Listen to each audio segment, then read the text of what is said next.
investigating Chelsea's murky million-dollar deals. Chelsea, recently fined by the Premier League, were also sanctioned by FIFA in 2019. They have spent over $2 billion since 2022.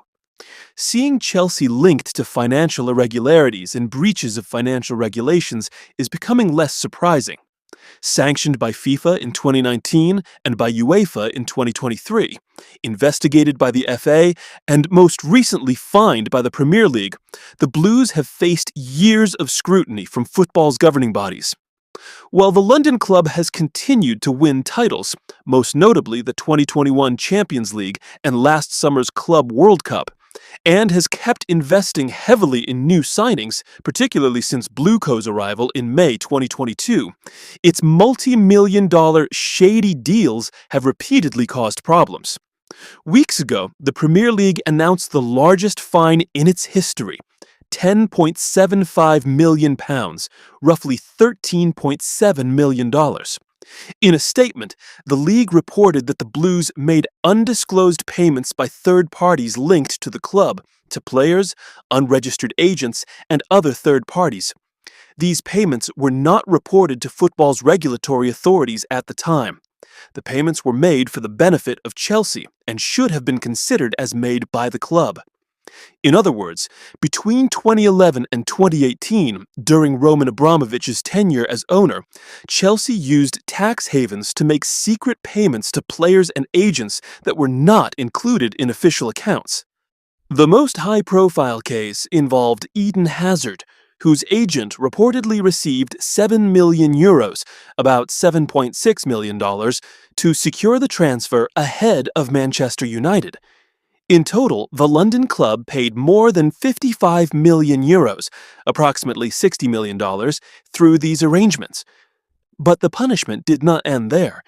Alongside this historic fine, Chelsea was also handed a one-year ban on citing first-team players, although the sanction has been suspended for 2 years. The club was also immediately prohibited from registering players for its youth academy for the next 9 months. This latter sanction stems from the actions of a former club employee who, between 2019 and 2022, violated Premier League youth development regulations when registering academy players. This time, Chelsea avoided potential sporting sanctions or a points deduction, and will still be able to register first-team players if no further infractions occur.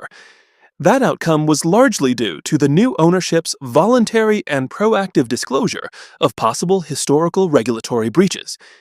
It also helped that the undeclared payments, exceeding €55 million, around $60 million, would not have caused the club to breach the Premier League's financial fair play regulations. However, Stamford Bridge has been paying the price for financial irregularities for years. One recent example dates back to February 2019, when FIFA punished the Blues with a 2-window transfer ban, covering the summer of 2019 and the winter of 2020, for violations related to the signing and registration of minors. In addition to the Premier League sanction in mid-March, both UEFA and the English Football Association were informed of the complaint filed by Blueco in 2022. That disclosure led the UEFA Club Financial Control Body, CFCB, to reach a settlement with the club, with Chelsea paying a €10 million contribution in 2023, roughly $10.9 million.